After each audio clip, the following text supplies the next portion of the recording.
yata sir ngayon ng panggaling dito. Oo. Yung iba, ala pa yung mga bintana. Basta usapan namin hanggang 22. Pag hindi na tapos hanggang 22 to, magkalimutan na kami. Magkalimutan na kami.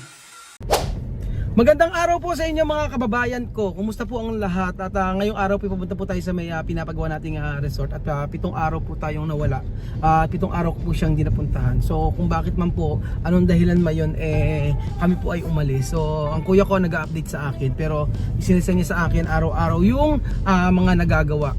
Pero ngayon araw po ipapakita ko po sa inyo para malaman niyo po kung ano yung natapos sa halos 7 araw na 7 araw. So the last time sinasabi ko na paano matatapos kung walang mga materyales. So ang sabi nga ganun ng mga tauhan ang malulugi ang contractor kasi syempre may mga pumapasok tapos wala namang halos nagagawa. Pero sabi naman may nagagawa naman daw. So ngayon po ipapakita ko po sa inyo yung nagawa po sa loob ng 7 araw. Pero kasi sa akin kung meron talaga kasing merong mga materyales, yun sinasabi ko. Kung may materyales magagawa't na matatapos. Kasi yung sabi ko yung isang resort dito, okay lang, diretso tayo.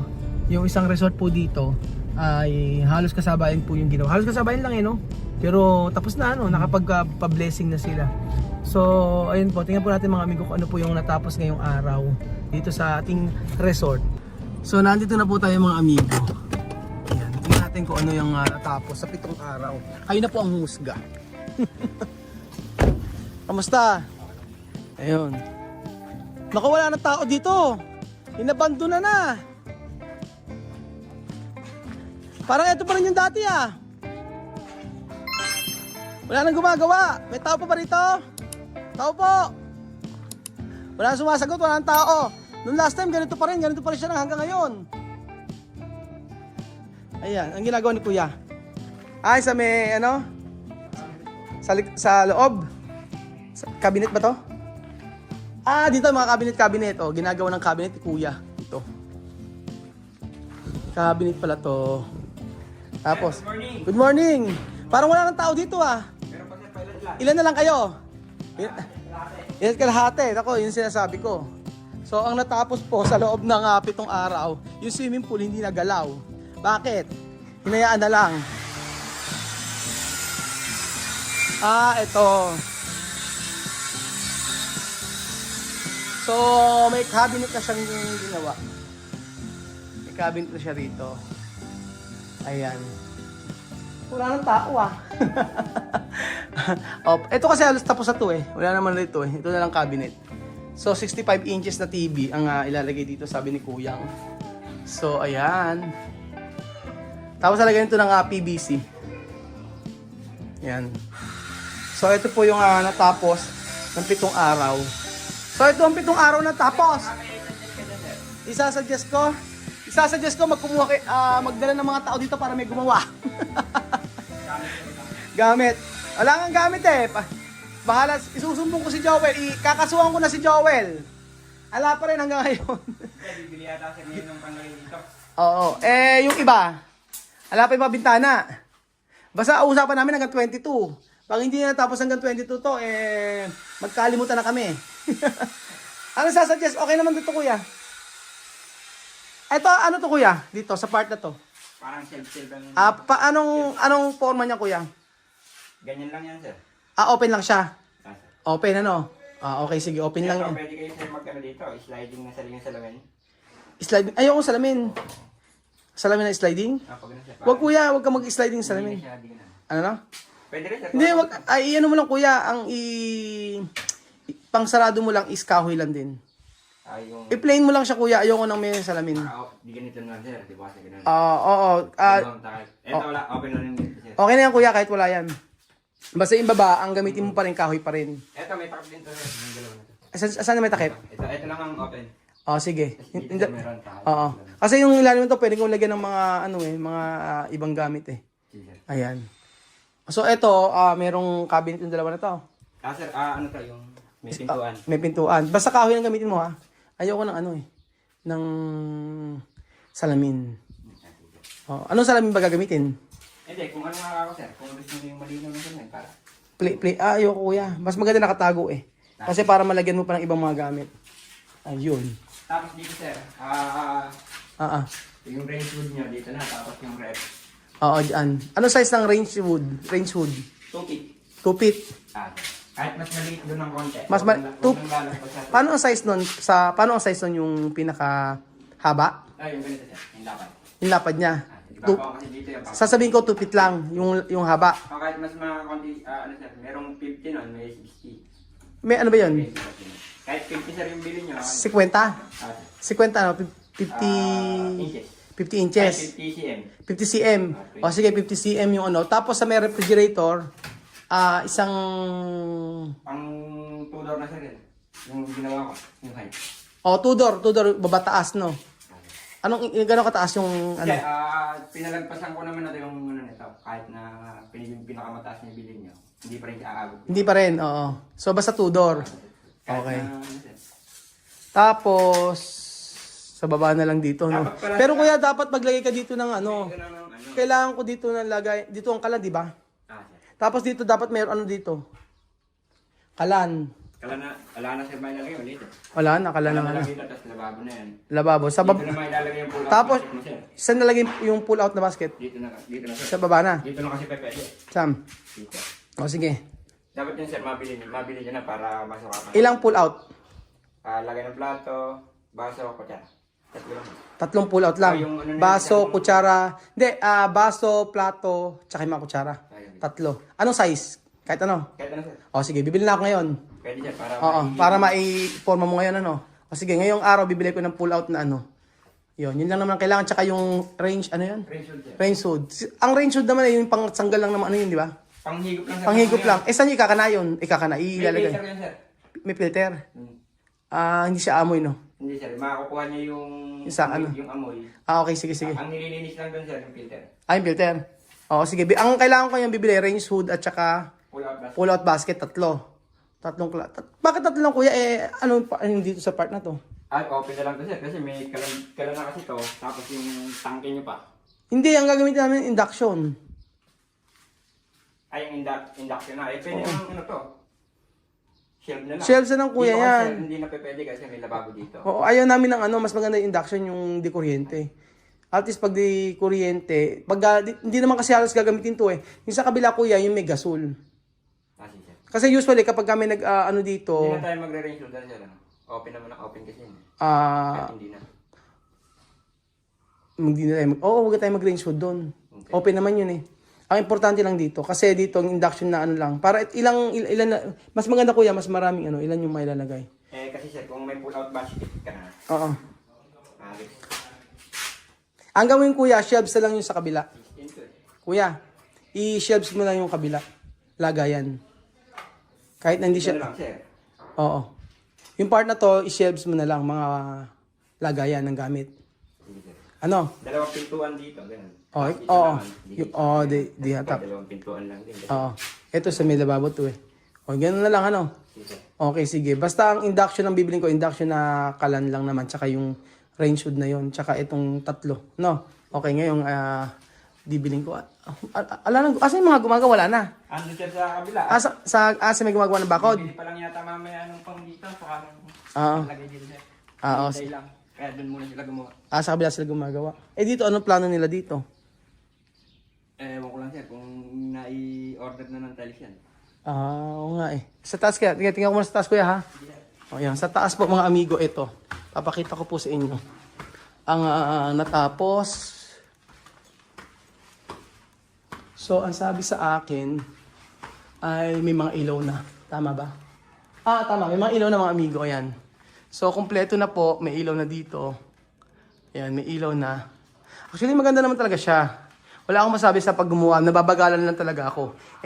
Sa mga nagko-comment, syempre, hindi natin maiwasan na totoo nga yung mga sinasabi. Nasa halip na kumikita na, wala pa rin hanggang ngayon. So ngayon, kumpleto naman na to. Tapos narito sa taas. Ayan. O, di ba? Tapos na, may mga ilaw na siya. And then, ito na lang. Ang kulang na lang ito. Tsaka yung dito. Kasi ano to, sliding to. Yung part na to, sliding. Sliding. Tapos ito, ayan. Di ba napaganda mga amigo? na makita. O, ayan. Oh. Kaya hindi ko pinalagay ng poste kasi para kitang-kita yung view niya sa baba. O, di ba? Parang kitang-kita yung view. Tapos, matatapos na. So, halos tapos na po itaas eh, mga amigo. Halos tapos na. Ito, grout na lang to, nilalagay. Tapos, ayan, ito sa baba na lang, ito. Tsaka yung huli na to eh. Ayan po. Tapos, yung kabila, merong progress naman. Check natin mga amigo. Sa kabila naman po mga amigo, ito na. Tapos na rin to. Ayan, ay pala si Pogi eh. Okay na pala Pogi eh, no? Ay, saan lalagay? Ano po? Aircon. Ano yan po ba? Oo. Ay, Ba't hindi nalagyan? baka po dito, yung pinaka... Ito na aircon. Okay yan, aircon. Kala ko hindi nilagyan eh. Ayan. Okay na pala dito. So po, pwede na pala ako magpa-install ng aircon. Okay, yan. Pwede na ako magpa-install ng aircon kasi yung supplier ko hinahanap na sa akin. Anong kulay? Ikukulay dito kuya? Dito ba? Kaya lang ako kasama siya sa dito eh. Oo. Sige. Ako na magkasabi sa kanya kung anong kulay dito. Ayan. Tapos naman na pala yung isang room. Malaki. Ang laki pala pag naano ano no? Malaki. Oh. Malaki po niya mga amigo kapag siya ay nagawa. Oh, ayan. Oh, di ba maganda pagka kulay, ganyan kulay yung ano, yung nandito. Oh, ang ganda ng kulay. Tapos itong CR wala pa. Ito na lang eh. Ayan. May kisame na rin dito. Maluwang din yung CR dito. Oh. Maluwang din dito. Ayan.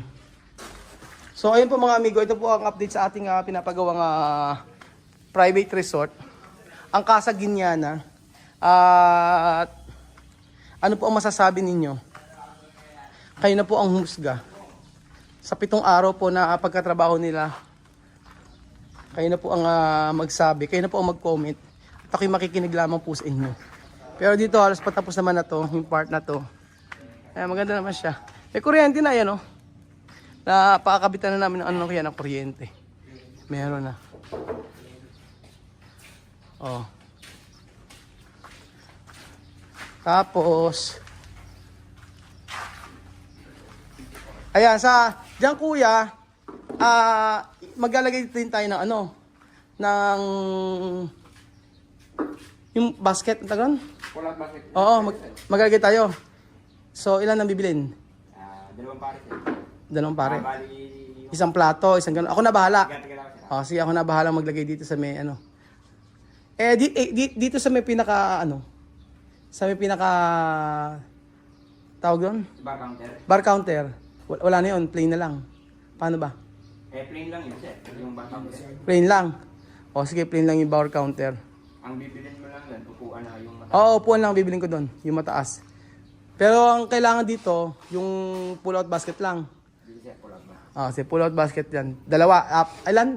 Bali, 6 na piraso yan, tigda dalawa.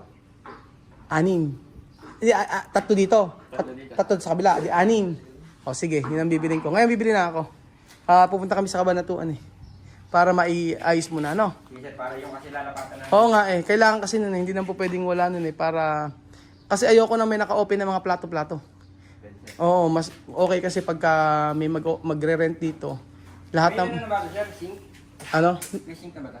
Hindi ko alam. Ay, kaya ano nga wala yun. May sink. Andun na tayo dito. Hindi ko alam sa kanya kung ano. Hindi, sinabi ko kay Joel yung sink sa may loob palitan eh. Hindi, ayoko ng ano. Kasi usapan namin yung kung ano yung nasa video, yun ang gagayahin niya. Bahala na siya. Nakausap ko naman na siya. Baka dito na lang sir yun. Siguro. Okay lang naman dito. So, ayun po mga kababayan ko. Ito na po ang natapos sa loob ng 7 araw. Mabagal o mabagal? Ayun lang kami buo. Mabagal ba? Hindi naman. Mahirap lang talaga kasi pagka pinisisik. Yun sabi nyo. Pero kuya, ito kasi ang ano ko eh. Ikukumpara ko lang yung sa may aluwa natapos agad. Yun na lang. Ano? Maraming gamit yun. O yun nga, sa gamit. Kaya nga, nagiging problema dito is gamit. Kung may gamit dito, walang problema sa tao, di ba? Gamit ang problema dito, yung gamit. Wala kasing gamit na nabibili. Kasi kung may mga gamit lahat dyan, for sure, tapos na agad dyan. Kasi yung sa Aluwa po, nakita niyo sa Aluwa, alam niyo yun? Yung bagong tayong private resort doon. Hindi naman siya actually mas malaki pa nga ito eh. Tapos mas malaki pa yung pool na yan. Pero, natapos agad. Pero yung nakita ko yung itsura niya, same, maganda rin naman yung pagkakagawa. Ganito rin naman. So, ang problema nito yung yung gamit. Kung may gamit, madaling matapos. Ayun. Hindi na siya nakakuha. Ano na? Darating yung gamit niya. Ano ba yung mga binili? Kulang-kulang kasi ng gamit, no? So ayun pa mga amigo, dito po nagtatapos ang ating video at ito po yung 7 araw na nagawa. So sabi nga ganoon, kung mayroong gamit, for sure ay matatapos at matatapos. At ayun po mga kababayan. Tara na. Ayun nga. Ang problema dito ko yung po gamit. Wala masyadong gamit. Hindi. Para unti-unti yung mga Isipin mo ang gumagawa lang sa loob dito. 1, 2, 3. 3 lang. 3 sa kabila nandoon lahat. Paano nga matatapos kung ganun? So hindi ako nagko-complain pero tingnan po natin hanggang July 22. Sabi July 22 hanggang katapusan ay matatapos daw po yung building. So maaga pa naman ngayon, malapit na. Malapit nang malapit na akong magalit. Hindi, relax lang po. Alam ko na i-stress din yung gumagawa, yung nagpapagawa. Yung contractor, pero dapat yung kanyang responsibilidad o yung kanyang sinumpa ang salaysay. Yung kanyang sinabi ay dapat ay matapos sa ganung panahon. Kasi May 15 sabi niya, May 15, May, June, July. So ibig sabihin 2 months na siyang late na. 2 months na siyang late. So kailan matatapos to? 2026. So ayun pa mga amigo, pero pagdating sa yung sa gawa, wala akong masabi dahil maganda yung pagkakagawa nila. Talagang hindi inapura. So, kaso syempre dapat meron silang time, may time frame kasi meron time na dapat matapos sila. Na yun ang usapan. So, pasasaan ba't matatapos din ang lahat? Importante hindi tayo tinakbuhan. Yun na lang yun. Importante hindi tayo tinakbuhan ng ating contractor. At pag tinakbuhan, kayo po ang unang makakaalam. Hindi naman, yung last time kasi na nagpagawa kami sa kanya ay maayos ang pagkakagawa. Natapos sa tamang o takdang panahon. So ayun pa mga amigo, yun lang po ang latest chismis. This is latest chika. Ito ang latest na balita po dito sa Pilipinas, sa atin dito sa Pilipinas. At salamat po sa inyong panonood at pagsama at pagtutok sa episode na ito. God bless po mga kababayan ko.